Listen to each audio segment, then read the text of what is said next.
Hello medicos. तो आज एक नई सीरीज स्टार्ट कर रहे हैं, पोटेशियम मेटाबॉलिज्म, है ना। इसके अंदर हम देखेंगे पोटेशियम का किस तरह से, कहाँ से इनटेक का सोर्स क्या है, प्लस कैसे बॉडी उसको एक्सक्रीट आउट करती है। तो बेसिकली हम यहाँ पे पोटेशियम मेटाबॉलिज्म देखेंगे, हाइपोकैलीमिया देखेंगे, हाइपरकैलीमिया देखेंगे, approach to hypo and hyperkalaemia and their management. तो पोटेशियम हमारा बहुत ज़्यादा इंपॉर्टेंट इलेक्ट्रोलाइट है, one of the most important electrolyte. इसकी नॉर्मल वैल्यू ब्लड के अंदर सिर्फ 3.5 टू 5 मिली इक्विवेलेंट है, और यहीं पे अगर ये थोड़ा सा एक पॉइंट ऊपर या नीचे हो जाता है, इतने में ही हमारा कार्डियक एक्टिविटी एबनॉर्मल हो जाती है, एरिथमिया हो जाता है और डेथ तक हो सकती है। तो that's why it is one of the most important electrolytes. भले ही आप ओपीडी बेसिस पे चेक करें, आईपीडी में करें या आईसीयू में, तो मोस्ट क्रिटिकल है ही। तो इस बार स्टार्ट करते हैं। पोटेशियम बहुत ईजी रहेगा, फोकस करने से देखना है बस। तो पोटेशियम के अंदर जहाँ हमारा 1 millimole is equal to 1 milliequivalent, जैसे नॉर्मली हर इलेक्ट्रोलाइट के लिए यही रहता है, लेकिन हम कैल्शियम मेटाबॉलिज्म में जब उसकी वीडियो देखेंगे तो उसके अंदर ये चीज़ सेम नहीं रहती, लेकिन पोटेशियम के अंदर 1 millimole is equal to 1 milliequivalent. Total body में पोटेशियम कितना होता है? टोटल बॉडी में potassium is 50 milliequivalent into body weight. तो जैसे हमारे पास लेट सपोज 60 केजी का एक पेशेंट है, तो उसके अंदर टोटल बॉडी के अंदर पोटेशियम कितना होगा? 60 into 50, that is around 3000 milliequivalent potassium होगा उसके अंदर। तो लेकिन हमारा ब्लड पोटेशियम कितना रहता है? हमारे पास ब्लड के अंदर जब हम सीरम पोटेशियम चेक करवाते हैं तो वो है 3.5 टू 5, लेकिन बॉडी के अंदर तो 3000 है। तो इतना बचा हुआ कहाँ है? तो ये चीज़ है कि जो पोटेशियम है वो मेजर इंट्रासेलुलर आयन है, यानी जो मैक्सिमम अमाउंट ऑफ पोटेशियम रहता है वो इंट्रासेलुलर रहता है। 95 to 98% of potassium is intracellular, cell के अंदर। जो ब्लड के अंदर रहता है वो सिर्फ 3.5 टू 5 मिली इक्विवेलेंट रहता है। डेली इनटेक कितना रहता है? Daily intake of potassium is around 4700 mg। अब पोटेशियम के अंदर एक चीज़ देखनी है, पोटेशियम जो आयन है ये रीजनरेट नहीं होता और ये डैमेज नहीं होता, मतलब बॉडी इसको यूज़ नहीं कर पाती। तो जितना हमने इनटेक लिया है, लेट सपोज 100 मिली इक्विवेलेंट हमने इनटेक किया है पोटेशियम का, तो we need to excrete out that 100 milliequivalent. Body ना तो इसको प्रोड्यूस कर रही है, ना इसको बर्न कर रही है, यूज़ कर रही है ना। तो जितना हमने इनटेक लिया है उतना हमें आउटपुट भी लेना है। तो अब फंक्शन देखते हैं पोटेशियम का। जब वो इतना इंपॉर्टेंट आयन है तो उसके फंक्शंस क्या क्या हैं? तो फंक्शन जैसे ये फर्स्ट तो हमने पहले ही देख लिया कि मेजर इंट्रासेलुलर आयन है, जो सेल के अंदर ही रहता है अराउंड 95%। दूसरा ये हमने 11th-12th में पढ़ा था कि potassium is important for creating resting membrane potential, plus nerve conduction में काम आता है। तो नर्व के थ्रू जो सिग्नल्स जाएंगे वो पोटेशियम की वजह से जाते हैं, प्लस साथ में जो मेरा मसल के अंदर कॉन्ट्रैक्शन होगा that too also caused by potassium. तो हमारे पास क्या क्या काम आएगा इसका? नर्व कंडक्शन में फंक्शन करता है, प्लस मसल कॉन्ट्रैक्शन में। तो कहीं पे भी अगर मेरा पोटेशियम ऑल्टर होता है, डैमेज होता है, मतलब चेंज होता है, भले ही हाइपोकैलीमिया हो हाइपरकैलीमिया हो, तो कहीं ना कहीं मेरे नर्व कंडक्शन फंक्शन में गड़बड़ आएगी, प्लस मेरे मसल कॉन्ट्रैक्शन में गड़बड़ आएगी। और वही अगर ज़्यादा अमाउंट में हो जाए तो पेशेंट पैरालिसिस की तरह भी प्रेजेंट कर सकता है, जैसे कि होता है हाइपोकैलेमिक पैरालिसिस में, कि पेशेंट पैरालिसिस की तरह, क्वाड्रीपैरेसिस, पैरापैरेसिस की तरह प्रेजेंट करता है। और कॉज क्या मिलता है? कॉज मिलता है हाइपोकैलेमिया। हाइपोकैलेमिया का करेक्ट करो, पैरालिसिस अपने आप करेक्ट हो जाता है। तो ये हमारे पास इसलिए बहुत ज़्यादा इंपॉर्टेंट आयन है। दूसरा, ट्रांसमिशन ऑफ नर्व सिग्नल, ये हमने देख लिया। फिर है it use to balance acid base balance. Acid base balance कैसे मेंटेन करता है? जैसे देखें यहाँ पे ये हमारे पास लेट सपोज ब्लड है और ये एक सेल है। तो मेरे पास अगर पेशेंट में मान लीजिए एल्कलोसिस है, एल्कलोसिस का मतलब क्या है? नॉर्मल हमारा ब्लड पीएच कितना रहता है? नॉर्मल ब्लड पीएच रहता है 7.35 टू 7.45, ये हमारा नॉर्मल ब्लड पीएच है। अगर मेरा किसी भी वजह से पीएच मोर देन 7.45 से ऊपर हो जाए तो उसको बोलते हैं एल्कलोसिस। एल्कलोसिस का मतलब क्या है? कि मेरे पास ब्लड के अंदर नेट एसिड कम हो गया, तो रिलेटिवली ब्लड के अंदर एल्कोलॉटिक पीएच हो गया, यानी ब्लड के अंदर जो H+ आयंस हैं वो कम हो गए। जब H+ आयंस कम हो गए, लेकिन बॉडी को मेंटेन करना है अपना नॉर्मल पीएच, बॉडी कैसे नॉर्मल पीएच मेंटेन करेगी? अगर H+ कम है तो बॉडी को, ब्लड को कहीं से ना कहीं से H+ चाहिए, तो H+ कहाँ से आएंगे? ये H+ लेगी सेल के अंदर से। इंट्रासेलुलर जो हाइड्रोजन है वो शिफ्ट हो जाएंगे ब्लड के अंदर। तो जब मेरा H+ ब्लड में आ जाएगा तो मेरे सेल के अंदर H+ कम हो जाएंगे। तो मेरे को हर सेल को इंडिविजुअली इलेक्ट्रो न्यूट्रल रहना पसंद है। इलेक्ट्रो न्यूट्रल क्या है? जितने H+ अंदर हैं उतने ही H+ बाहर हैं, या जितना पॉजिटिव आयन अंदर है उतना ही पॉजिटिव आयन बाहर है, जितना नेगेटिव आयन अंदर है उतना ही नेगेटिव आयन बाहर है। तो जब मेरा H+ सारा बाहर निकल गया तो मेरे पास नेट इलेक्ट्रोनेगेटिविटी क्रिएट हो गई। नेट इलेक्ट्रोनेगेटिविटी को कंपेंसेट करने के लिए अब बॉडी को क्या चाहिए, सेल को भी कंपेंसेट करने के लिए इलेक्ट्रोपॉजिटिव आयंस चाहिए। तो यहाँ से सेल कंपेंसेट करने के लिए पोटेशियम को सेल के अंदर ले लेगा। जब पोटेशियम सेल के अंदर जाएगा तो मेरे पास ब्लड पोटेशियम कम हो जाएगा। तो एल्कलोसिस में क्या होगा, एल्कलोसिस में मेरे पास हाइपोकैलीमिया होगा, है ना, हाइपोकैलीमिया होगा एल्कलोसिस में। दूसरा सेम, अगर मैं पेशेंट को एसिड मान लूँ, है ना, कि एसिडिक एनवायरनमेंट हो गया यानी एसिडोसिस। एसिडोसिस क्या होता है, NaPH लेस देन 7.35, ये मेरे पास सेल है। तो इसके अंदर एसिडोसिस हो गया। एसिडोसिस का मतलब क्या है कि H+ आयंस मेरे ब्लड के अंदर बढ़ गए, लेकिन बॉडी को बफर सिस्टम एक्टिवेट करना है। बॉडी बफर सिस्टम में क्या एक्टिवेट करेगी, जो एक्सेस H+ आयंस हैं उनको इंट्रासेलुलर शिफ्ट कर देगी। तो यहाँ पे मेरे पास H+ बढ़ गए, H+ बढ़ गए तो पॉजिटिव आयंस इलेक्ट्रोपॉजिटिविटी हो गई। इलेक्ट्रोपॉजिटिविटी सेल को नहीं मंजूर।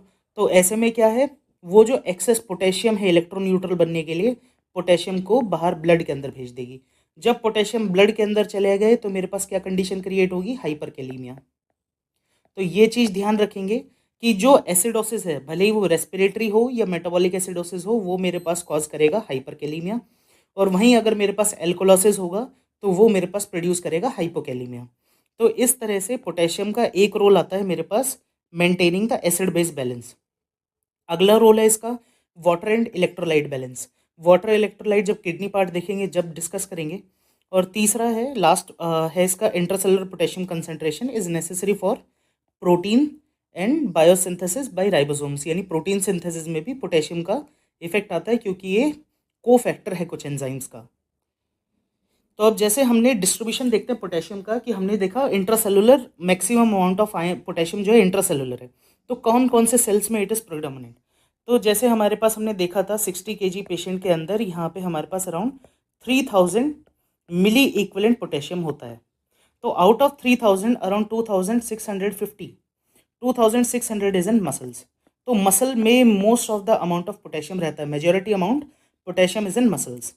लीवर में it is around 250, interstitial fluid around 35, RBCs में it is around 350 and in plasma it is around 15 millimole.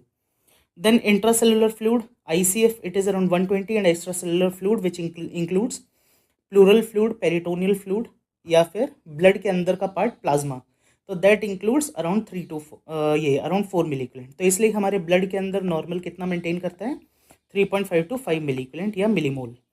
तो अब इसके अंदर इम्प्लीकेशंस क्या रहेंगे इसके, अगर मेरे पास मसल में सबसे ज़्यादा है तो किसी भी वजह से मेरे पास मसल इंजरी हुई, लेट सपोज रेप्डोमायोलिसिस हुआ। रेप्डोमायोलिसिस क्या होता है, रेप्डोमायोलिसिस होता है मसल इंजरी।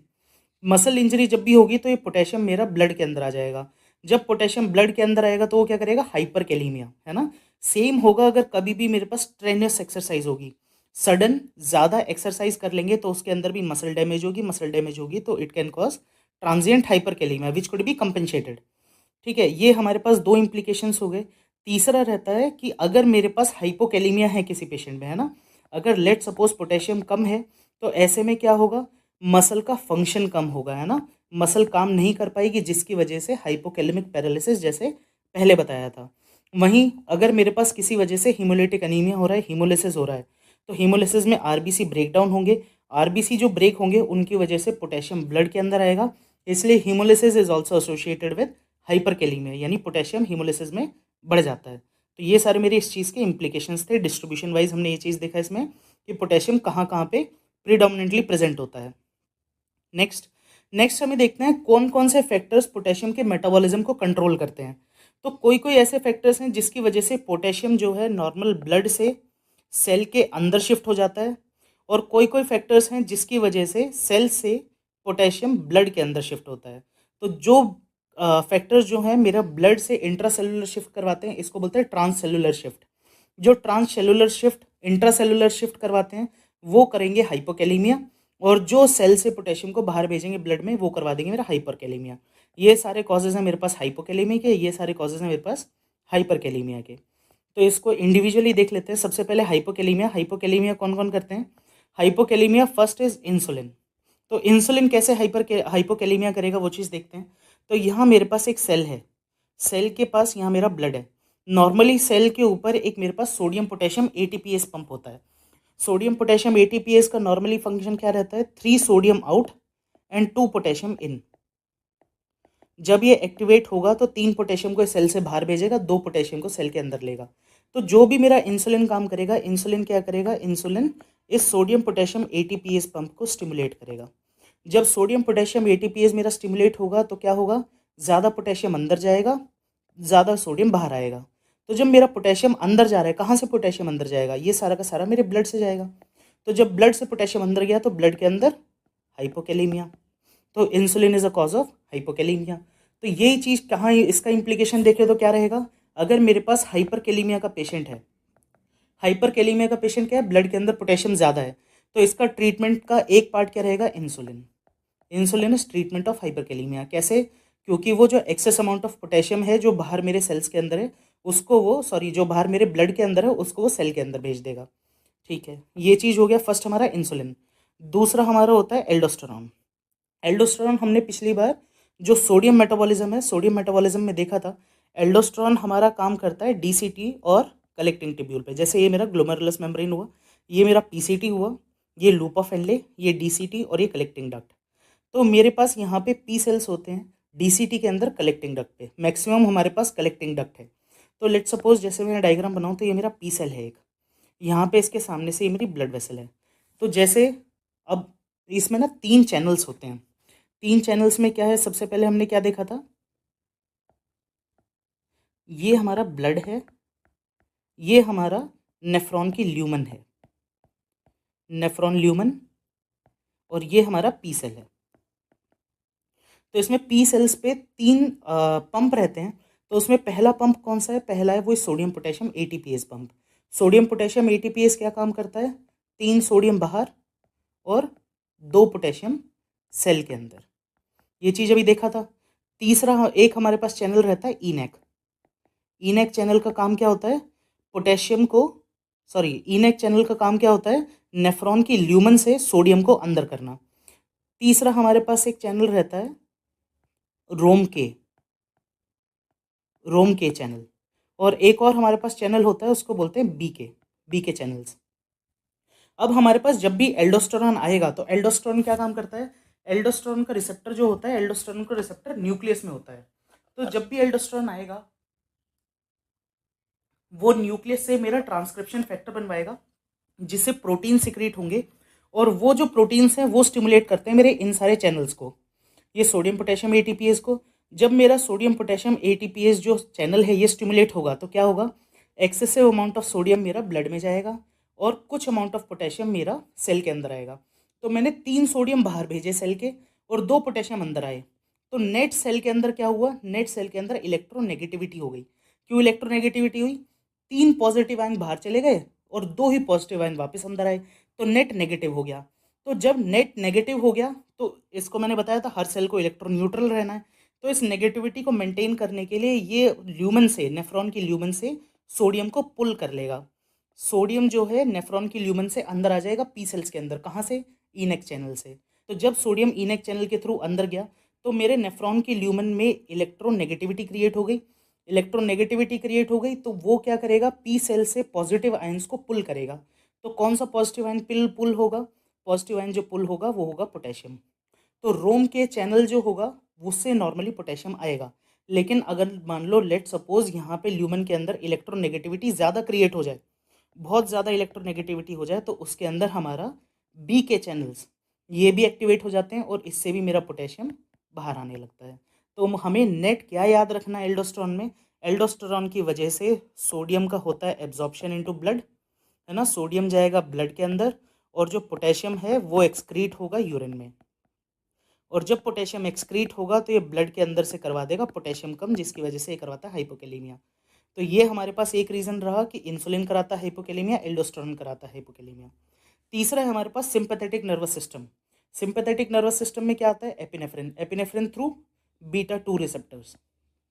बीटा 2 रिसेप्टर क्या कराते हैं, बीटा 2 रिसेप्टर भी सेम इंसुलिन की तरह स्टिमुलेट करेंगे सोडियम पोटेशियम एटीपीएस।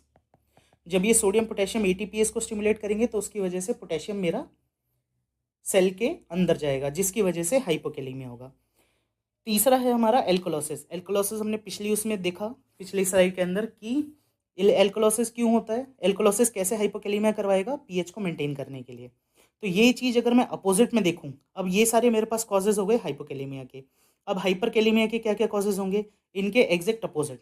अगर मेरा इंसुलिन पोटेशियम को कम करवा रहा है तो इंसुलिन की डेफिशिएंसी, इंसुलिन कम हो जाएगा तो वो क्या करवाएगा, पोटेशियम का एक्सेस, क्योंकि वो सोडियम पोटेशियम जो एटीपीएस पंप हैं वो काम नहीं कर पाएंगे, नहीं काम करेंगे तो पोटेशियम सेल के मतलब जो अंदर जा रहा था सोडियम पोटेशियम एटीपी से वो नहीं जा पा रहा, तो excess amount of potassium cell के अंदर ही रहेगा, जिसकी वजह से हाइपरकेलेमिया हो जाएगा।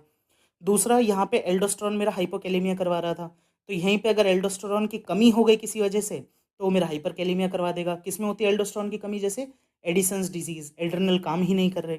फिर यहाँ पे मैंने बोला था कि बीटा टू एगोनिस्ट, है ना, बीटा टू एगोनिस्ट, जैसे साल्ब्यूटामॉल। साल्ब्यूटामॉल हमारा करवाता था हाइपोकेलेमिया।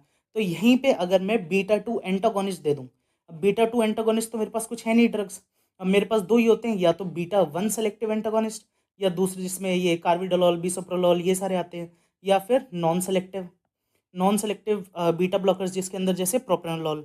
तो अगर मैं नॉन सेलेक्टिव बीटा ब्लॉकर दूंगा तो ये बीटा टू रिसेप्टर को ब्लॉक करेगा। बीटा टू रिसेप्टर जब ब्लॉक होंगे तो उसकी वजह से मेरे पास पोटेशियम बढ़ जाएगा। तो ये चीज़ में ध्यान रखना है, जब भी हम ये बीटा ब्लॉकर्स देते हैं नॉन सेलेक्टिव स्पेशली, तो हाइपरकेलेमिया करवाते हैं। प्लस साथ में एसिडोसिस। एसिडोसिस में अभी पढ़ा था, जैसे एल्कोलोसिस हमारे पास क्या करवा रहा है, एल्कोलोसिस करवा रहा था पोटेशियम को कम, वैसे ही एसिडोसिस पोटेशियम को बढ़ाएगा। और लास्ट हमारे पास रहता है सेल लाइसिस। सेल लाइसिस अभी हमने देखा था, जैसे हिमोलिसिस हो रहा है या मसल ब्रेकडाउन हो रहा है, तो ऐसे ऐसे पोटेशियम जो है मेजर इंटरसेलुलर आयन है, तो इंट्रासेलुलर आयन सेल से बाहर निकलेगा, जब बाहर निकलेगा तो कहाँ जाएगा, ब्लड के अंदर। ब्लड में पोटेशियम बढ़ जाएगा तो इट विल कॉज हाइपरकेलेमिया। तो ये सारे हमारे कॉजेज हैं। इसमें से मेन चीज़ आपको क्या याद रखनी है, मेन चीज़ जो हमें ध्यान रखनी है वो ये चीज़ है कि जब भी हमारे पास हाइपरकेलेमिया होगा, हाइपरकेलेमिया अगर कभी भी हुआ तो उसका ट्रीटमेंट क्या रहेगा, इंसुलिन प्लस साथ में बीटा टू एगोनिस्ट, है ना, बीटा टू एगोनिस्ट। तो इसके अंदर क्या रहेगा, जैसे साल्ब्यूटामॉल। अगर आपने कभी भी आईसीयू सेटिंग्स में या कभी आईपीडी पेशेंट में अगर आपने देखा हो किसी भी हाइपरकेलेमिया के पेशेंट को, तो हम उसको इंसुलिन देते हैं प्लस साथ में इनहेलेशनल नेबुलाइजेशन देते हैं साल्ब्यूटामॉल का, जिसकी वजह से हमारे पास सेलुलर शिफ्टिंग होती है, ट्रांससेलुलर शिफ्ट ऑफ पोटेशियम, जिसकी वजह से ब्लड के अंदर से पोटेशियम कम हो जाता है, क्योंकि ज़्यादा अमाउंट ऑफ पोटेशियम जो है सेल्स के अंदर शिफ्ट हो जाता है। ये चीज़ देखना है। आगे चलते तो सेम चीज़ ही है, हमारे पास किस किस वजह से ट्रांससेलुलर शिफ्ट बढ़ रहा है, जिसकी वजह से मेरे पास हाइपोकेलेमिया हो रहा है। हमने देख लिया इंसुलिन, बीटा टू एगोनिस्ट देख लिया, साल्ब्यूटामॉल, एल्कोलोसिस देख लिया। तो यहाँ पे हमें एक चीज़ और याद रखना है, अगर मेरे पास बीटा टू एगोनिस्ट कर रहे हैं तो यहाँ पे same alpha one blockers, alpha one blocker या अल्फा वन एंटागोनिस्ट, इसमें एग्जांपल क्या होते हैं, जैसे पैराजोसिन।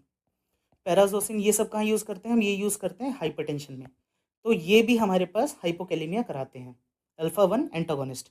दूसरे इंक्रीज करने वाले क्या क्या हैं, इंक्रीज करने वाले वही अपोजिट, जैसे हमने देख लिया एसिडोसिस हो गया, हाइपरग्लाइसीमिया, ये चीज़ अभी देखेंगे कैसे। फिर बीटा टू एंटागोनिस्ट, ये भी नॉन सेलेक्टिव बीटा ब्लॉकर प्रोप्रानोलॉल, ये नहीं। फिर तीसरा है यहाँ पे इंक्रीज सीरम ऑस्मोलैरिटी। अगर किसी भी वजह से मेरे पास इंक्रीज ऑस्मोलैरिटी हो जाए ब्लड में ऑस्मोलैरिटी इंक्रीज होगी तो उससे क्या होगा, ये मेरे पास सेल है, तो जहाँ भी हमने देखा था जहाँ भी मेरे पास सॉल्यूट्स ज़्यादा होंगे, तो यहाँ पे मेरे पास कम सॉल्यूट्स हैं, ब्लड के अंदर ज़्यादा सॉल्यूट्स हैं, तो मेरे पास सारा वाटर बाहर निकलेगा, सेल से वाटर बाहर निकल जाएगा, तो इसकी वजह से क्या है, सेल के अंदर हीमो कंसनट्रेशन हो जाएगा, तो पोटेशियम आयंस बढ़ जाएंगे। तो जब पोटेशियम बढ़ेगा तो इलेक्ट्रोपॉजिटिविटी बढ़ गई सेल के अंदर, तो लेकिन सेल को तो इलेक्ट्रोन्यूट्रल रहना है, तो excess amount of potassium cells के बाहर आके ब्लड के अंदर चलाया जाएगा, जिसकी वजह से अगर कभी भी हाइपर ऑस्मोलर स्टेट होगी तो वो हाइपर ऑस्मोलर स्टेट मेरे पास हाइपरकेलेमिया कराएगी। इसका एग्जाम्पल क्या क्या होता है हाइपर ऑस्मोलर स्टेट का, जैसे हमने पढ़ा भी था हाइपोनेट्रीमिया के अंदर, हाइपर ऑस्मोलर कभी भी ऑस्मोटिक एजेंट बढ़ जाएं, जैसे हाइपरग्लाइसीमिया। हाइपरग्लाइसीमिया में मेरे पास ग्लूकोज बढ़ गया, जब ग्लूकोज बढ़ जाएगा तो वो भी मेरे पास हाइपरकेलेमिया कराएगा। दूसरा, अगर कभी भी मैं पेशेंट को मैनिटॉल दे दूं या फिर रेडियो कॉन्ट्रास्ट आयोडीन दे दूं, रेडियो कॉन्ट्रास्ट डाई जो होती है हम सीटी स्कैन कराने के लिए देते हैं, उससे भी ये चीज़ कर सकती है।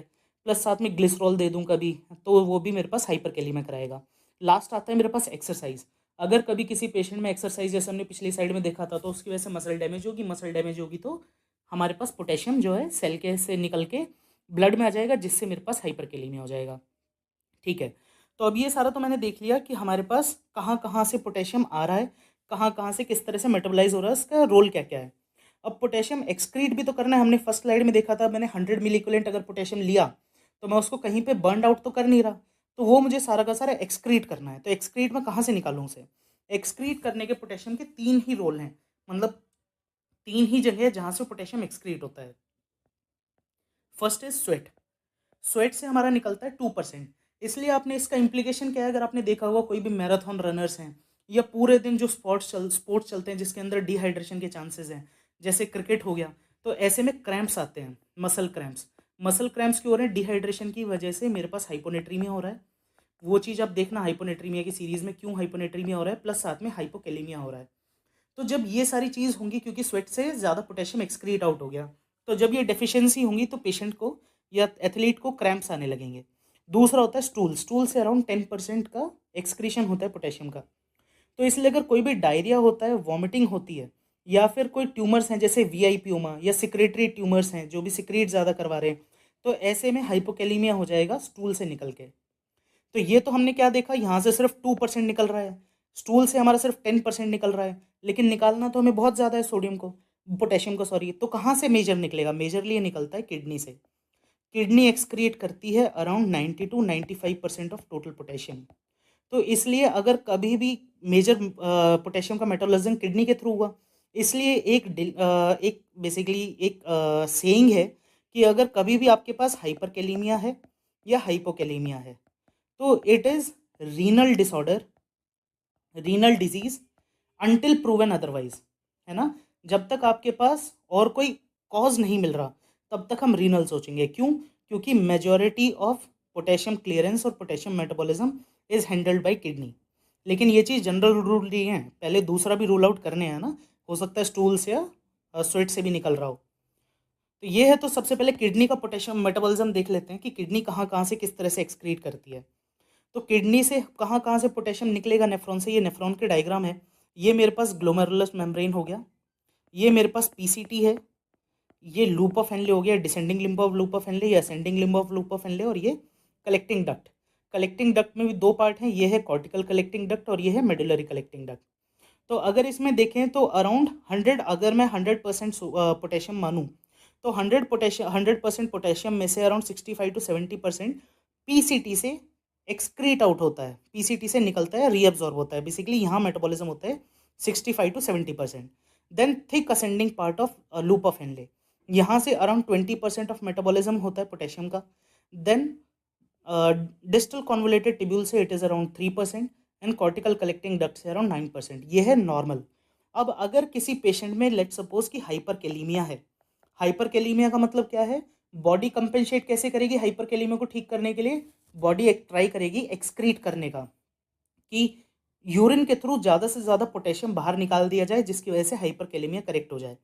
तो ऐसे में हम देखेंगे कि अगर हाइपरकैलेमिया होगा तो भी जो पीसीटी है वो तो 65 से 70% ही एक्सक्रीट करेगी। तो पोटेशियम अगर ये पीसीटी जो है वो पार्ट नहीं लेगी अगर मेरे पास हाइपरकैलेमिया है, उसका फिक्स्ड है। नॉर्मल आ रहा है तो भी वो 67% निकालेगी, और अगर हाइपरकैलेमिया है तो भी वो 60% ही निकालेगी, 67%। वहीं thick ascending limb of loop of Henley, ये भी 20%, अगर हाइपरकैलेमिया होगी तो कोई एक्सेसिव नहीं निकालेगी है। लेकिन यहीं पे अगर मैं डीसीटी और कॉर्टिकल कलेक्टिंग डक्ट देखूं, तो ये ये जहाँ पे ये 3% निकाल रही थी, वहाँ ये अब 10 to 50% निकालने लगेगी, और जो कॉर्टिकल कलेक्टिंग डक्ट है वो 9 से अपना फंक्शन बढ़ा के 30% निकालने लगेगी। तो इसका इम्प्लीकेशन देखेंगे कि ये कैसे कर रहे हैं। तो जब भी ये हमारे पास अगर हाइपरकैलेमिया होगा तो उसका कंपेंसेशन मेरा कौन करेगा? DCT and cortical collecting duct. अब रीनल हैंडलिंग में सबसे पहले ग्लोमेरुलस से देखें तो जो पोटेशियम है वो फ्रीली फिल्टर्ड होता है, यानी अगर मेरा ग्लोमेरुलस ये है तो उससे फ्रीली पोटेशियम अंदर जाएगा ना। पोटेशियम प्रोटीन बाउंड होता है जिसकी वजह से उसको रोक के रखे, तो जितना भी ब्लड में मेरा पोटेशियम आ रहा है सारा का सारा ग्लोमेरुलस से फिल्टर आउट होके सारा का सारा नेफ्रॉन में चला जाएगा। फिर अगर पीसीटी पे देखें तो प्रॉक्सिमल कॉन्वोलेटेड टिब्यूल के अंदर मेरे पास पैरासेलुलर ट्रांसफर होता है। पैरासेलुलर ट्रांसफर क्या होता है कि सेल्स के बीच से निकल गया। यहाँ पे अगर जैसे मैंने देखा ग्लोमेरुलस से मेरा सारा पोटेशियम आ गया अंदर, तो जब सारा पोटेशियम अंदर आ गया तो सारा का सारा पोटेशियम पीसीटी पे जाएगा। तो ये मेरे पास पीसीटी की लेट सपोज ल्यूमन है ना, नेफ्रॉन की ल्यूमन है। तो यहाँ सारे के सारे इलेक्ट्रोलाइट्स मेरे पास बहुत ज़्यादा कंसंट्रेशन में, भले ही वो मैग्नीशियम हो, पोटेशियम हो, कैल्शियम हो, तो वो अगेंस्ट अपने कंसंट्रेशन ग्रेडियंट, और जो सामने ब्लड है उसके अंदर पोटेशियम कम है रिलेटिवली, मैग्नीशियम कम है, कैल्शियम कम है, तो वो अपने कंसंट्रेशन ग्रेडियंट के अगेंस्ट पैरासेलुलर सेल के बीच से ही सारा का सारा निकल जाएगा, पोटेशियम भी, कैल्शियम भी, मैग्नीशियम भी। तो ये पैरासेलुलर ट्रांसफर है, यहाँ पे कोई मेरे पास एटीपी इन्वॉल्व नहीं हो रही, वो अपने अगेंस्ट कंसंट्रेशन ग्रेडियंट सारा का सारा निकल रहा है। यहाँ पे कितना एब्जॉर्प्शन होता है पोटेशियम का, यहाँ पे अराउंड 65 to 70% एब्जॉर्प्शन होता है पोटेशियम का। सबसे ज़्यादा मेजर अमाउंट ऑफ पोटेशियम यहीं पे रीअब्जॉर्ब होता है। फिर आगे thick ascending limb of loop of Henley.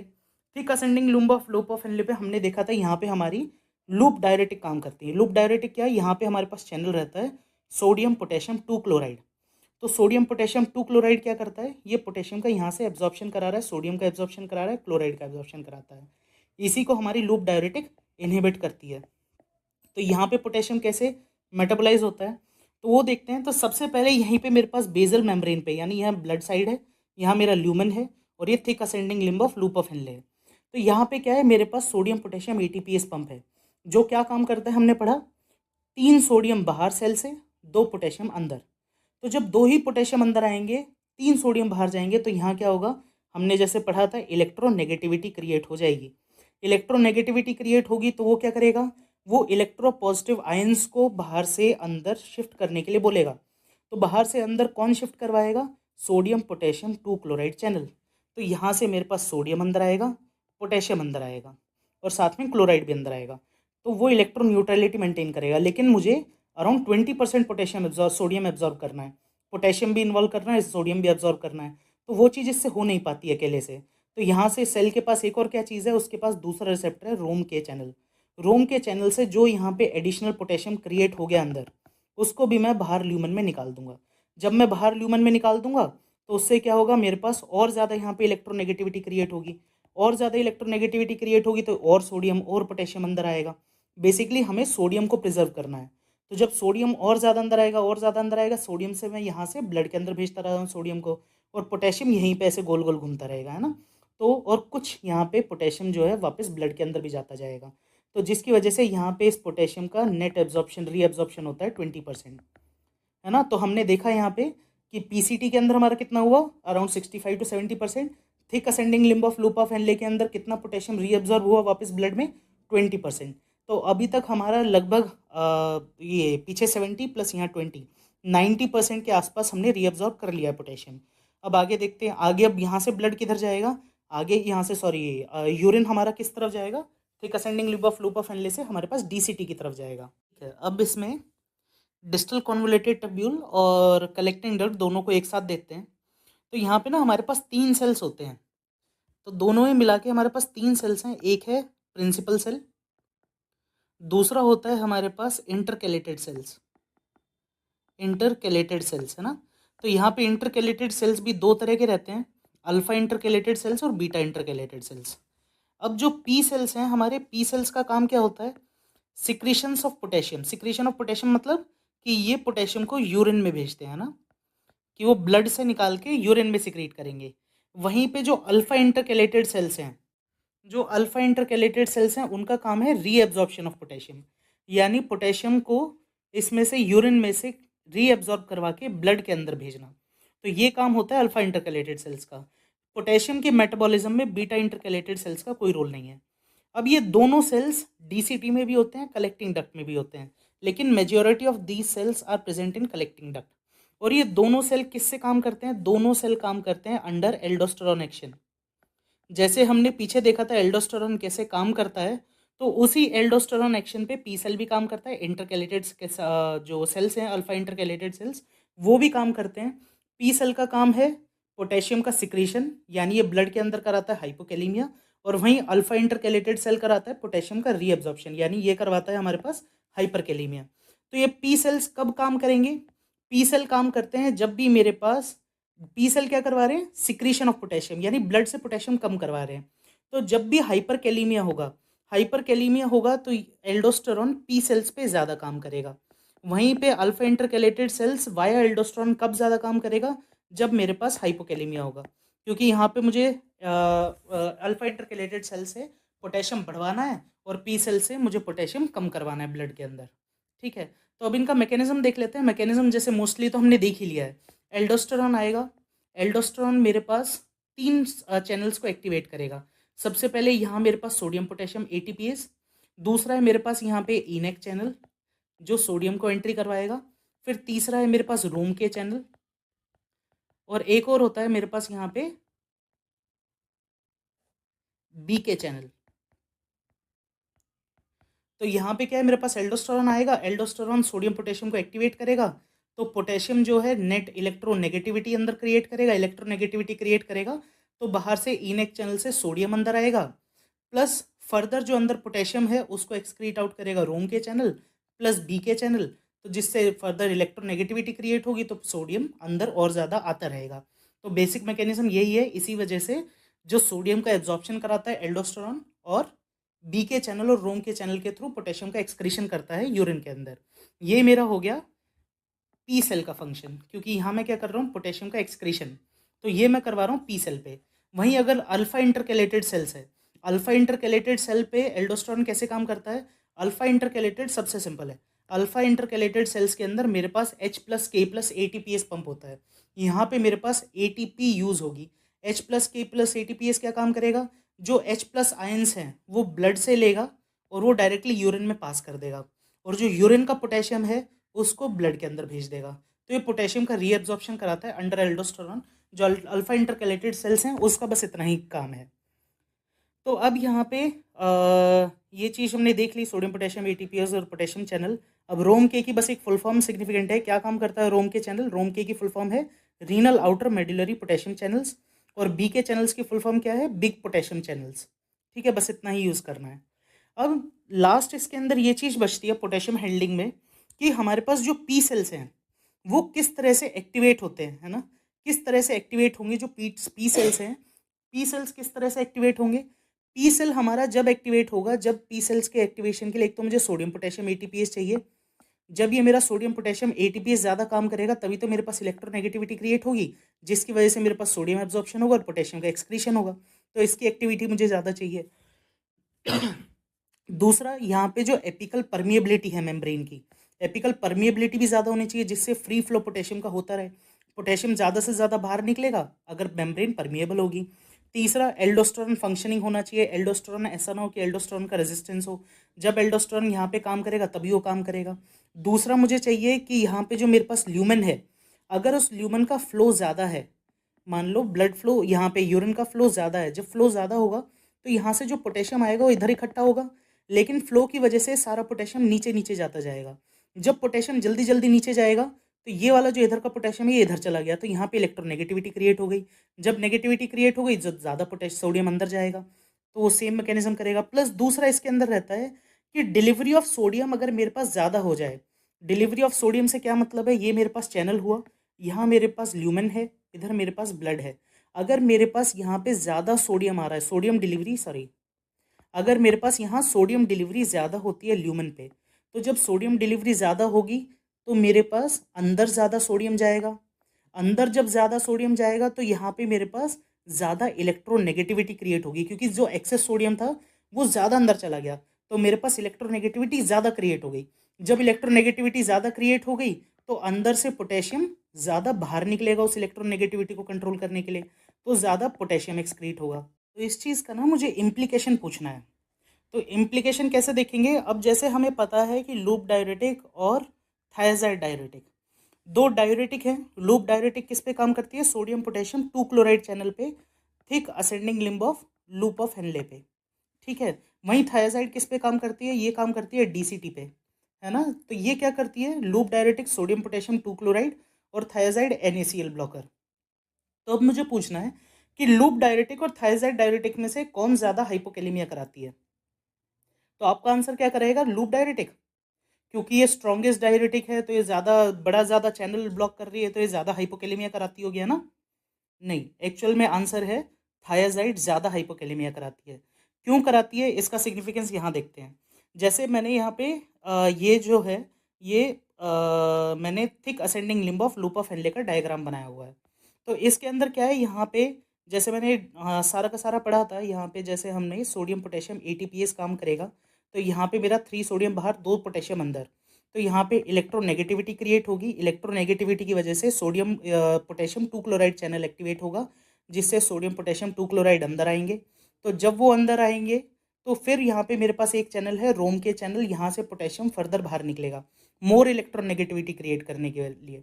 तो यहाँ से इतनी इलेक्ट्रोनेगेटिविटी क्रिएट हो जाएगी कि यहाँ पे मेरा जो कैल्शियम और मैग्नीशियम है, कैल्शियम और मैग्नीशियम ये पैरासेलुलर ट्रांसपोर्ट के थ्रू ब्लड के अंदर चले जाएंगे। पैरासेलुलर ट्रांसपोर्ट क्या होता है? 2 सेल्स के बीच से कैल्शियम और मैग्नीशियम ब्लड में चले जाएंगे। ठीक है, तो ये मेरा thick ascending loop of Henley पे काम हो रहा है सारा। वहीं थायाजाइड मेरा यहाँ पे डीसीटी के अंदर सिर्फ सोडियम पोटेशियम ब्लॉक करेगी। तो जब मेरा लूप डायरेटिक यहाँ पे कैल्शियम और मैग्नीशियम ब्लॉक करा, लेट सपोज, तो ये जो कैल्शियम मैग्नीशियम है जब ये ब्लॉक हो गया तो ये सारा काम नहीं होगा। तो जब ये सारा काम नहीं होगा तो इसके अंदर यहाँ पे ये पोटेशियम, ये कैल्शियम मैग्नीशियम, यहाँ पे ये वाला सोडियम पोटेशियम 2 क्लोराइड, ये कुछ भी रीअब्जॉर्ब या सिक्रीट नहीं हो रहा। ये सारा का सारा नीचे जाएगा thick ascending loop of Henley से। कहाँ जाएगा? ये जाएगा इधर डिस्टल कॉन्वोल्यूटेड टिब्यूल पे। तो यहाँ मेरे पास आया सोडियम भी है, पोटेशियम भी है, मैग्नीशियम भी है, कैल्शियम भी है। तो हमने क्या पढ़ा था? जितना मेरे पास यहाँ पे सोडियम डिलीवर होगा, जितना मेरे पास यहाँ सोडियम डिलीवर होगा उतना ज़्यादा सोडियम अंदर एब्जॉर्ब होगा। जितना ज़्यादा सोडियम अंदर एब्जॉर्ब होगा उतना यहाँ इलेक्ट्रोपॉजिटिविटी क्रिएट होगी और इधर इलेक्ट्रोनेगेटिविटी। जितना इलेक्ट्रोनेगेटिविटी यहाँ पे ल्यूमन में क्रिएट होगी उतना ज़्यादा ये और ज़्यादा पोटेशियम को सिक्रीट करवाएगा, क्योंकि नेगेटिव है तो ये पोटेशियम आयन को एक्सक्रीट करवाएगा बाहर की तरफ। क्यों? क्योंकि इलेक्ट्रोन्यूट्रल बने रहना है। लेकिन क्या ऐसा होगा? ऐसा नहीं होगा। क्यों नहीं होगा? क्योंकि यहाँ पे मेरे पास मैग्नीशियम कैल्शियम एक्स्ट्रा है। जो मैग्नीशियम कैल्शियम एक्स्ट्रा है वो क्या करेगा? इलेक्ट्रोनेगेटिविटी बनने ही नहीं देगा। क्यों नहीं बनने देगा? यहाँ पे +2 आयंस है, मैग्नीशियम के +2 आयंस हैं, ये यहाँ पे इलेक्ट्रोनेगेटिविटी इतनी क्रिएट ही नहीं होने देगा। तो इतना ज़्यादा सोडियम अंदर नहीं जा पाएगा डिस्पाइट बीइंग ज़्यादा सोडियम। तो इतना ज़्यादा सोडियम अंदर नहीं जाएगा, तो जिसकी वजह से ग्रेडियंट ज़्यादा नहीं बनेगा। ज़्यादा ग्रेडियंट नहीं बनेगा तो ज़्यादा पोटेशियम सिक्रीट नहीं होगा, तो हाइपोकैलियमिया भी माइनर रहेगा। वहीं थायाजाइड डायरेटिक के साथ ये सब चीज़ नहीं है। थायाजाइड तो डायरेक्ट डीसीटी पे काम कर रही है। यहाँ पे ब्लॉक किया, नीचे मेरे पास एब्जॉर्ब करने के लिए कुछ है ही नहीं, है ना। कलेक्टिंग डक्ट के नीचे क्या है? एब्जॉर्ब करने के लिए कुछ नहीं। तो हाइपोकैलिमिया मेरे पास थायाजाइड डायरेटिक में ज़्यादा होता है। अब हमारे पास जो पोटेशियम मेटाबॉलिज्म है उसके लास्ट पार्ट रह गया हमारे पास ट्रांसट्यूबुलर पोटेशियम ग्रेडियंट, टीटीकेजी। तो टीटीकेजी क्या होता है? जैसे हमने ये देखा था प्रिंसिपल सेल्स और इंटरकैलेटेड सेल्स, जो अल्फा इंटरकैलेटेड सेल्स हैं, ये हमारे अंडर एल्डोस्टेरॉन मैकेनिज्म रहते हैं। तो अगर कभी भी मेरे पास ब्लड के अंदर पोटेशियम बढ़ेगा तो हम क्या कोशिश करेंगे? पी सेल के थ्रू हम ज़्यादा से ज़्यादा पोटेशियम एक्सक्रीट कराएंगे यूरिन के थ्रू। वहीं अगर मेरे पास ब्लड के अंदर पोटेशियम बढ़ेगा तो हम अल्फा इंटरकैलेटेड सेल्स के थ्रू पोटेशियम का रीएब्जॉर्प्शन कराएंगे वाया एल्डोस्टेरॉन। तो इसी चीज़ को हम मेजर करते हैं टीटीकेजी के थ्रू। तो इसका फॉर्मूला रहता है urine potassium by serum potassium into urine osmolarity by serum osmolarity. तो ये चीज़ रहती है, ये चीज़ आप सॉफ्टवेयर के थ्रू कर सकते हैं ना। तो अब इसका सिग्निफिकेंस क्या है वो चीज़ देखते हैं। मेन है सिग्निफिकेंस। तो यहाँ पे लेट सपोज पेशेंट को हाइपरकैलीमिया है, ब्लड के अंदर पोटेशियम मोर देन 5 है। तो ऐसे में मैंने टीटीकेजी पेशेंट का कैलकुलेट किया। तो टीटीकेजी मेरा जैसे मैंने बताया था कितना होता है नॉर्मली 6 to 12। तो यहाँ मेरा बढ़ा हुआ आया, लेट सपोज 13 या 14 आया। तो इसका मतलब क्या है? पोटेशियम ज़्यादा है पेशेंट का, plus body excrete, kidney excrete भी ज़्यादा कर रही है ना। जो नॉर्मली एक्सक्रीट कहाँ से करेगी? वो एक्सक्रीट करेगी प्रिंसिपल सेल से। तो बॉडी एक्सक्रीट कर रही है, यानी नॉर्मल फंक्शन है किडनी का, नॉर्मल मैकेनिज्म है। अगर पोटेशियम ज़्यादा है तो किडनी कंपेंसेट कर रही है और पोटेशियम को ज़्यादा एक्सक्रीट करवा रही है। लेकिन वहीं अगर मेरे पास पोटेशियम बढ़ गया, हाइपरकैलीमिया है, लेकिन मेरा टीटीकेजी कम है, यानी मेरे जो प्रिंसिपल सेल्स हैं वो एडिक्वेटली काम नहीं कर रहे। क्यों नहीं कर रहे? हो सकता है कि मेरे पास एल्डोस्टेरॉन कम हो, एल्डोस्टेरॉन बन ही नहीं रहा हो, जैसे एडिसन्स डिजीज के अंदर, जो मेरे को प्रिंसिपल सेल्स को एक्टिवेट करा के पोटेशियम को एक्सक्रीट कराता। या मेरे पास एल्डोस्टेरॉन है लेकिन एल्डोस्टेरॉन का रेजिस्टेंस है, तब पोटेशियम मेरा एक्सक्रीट नहीं हो पाएगा जिससे हाइपरकैलीमिया ठीक हो। तो यहाँ पे ये मेरे पास एक मैकेनिज्म आता है। अगर मेरे पास हाइपरकैलीमिया टीटीकेजी कम है तो हो सकता है एल्डोस्टेरॉन या तो डेफिशिएंसी है या रेजिस्टेंट है। वहीं अगर मेरे पास दूसरा पेशेंट आता है हाइपोकैलीमिया का, कि ब्लड के अंदर पोटेशियम कम है, लेस देन 3.5 है, तब मैं इसका दोबारा से टीटीकेजी कराऊंगा।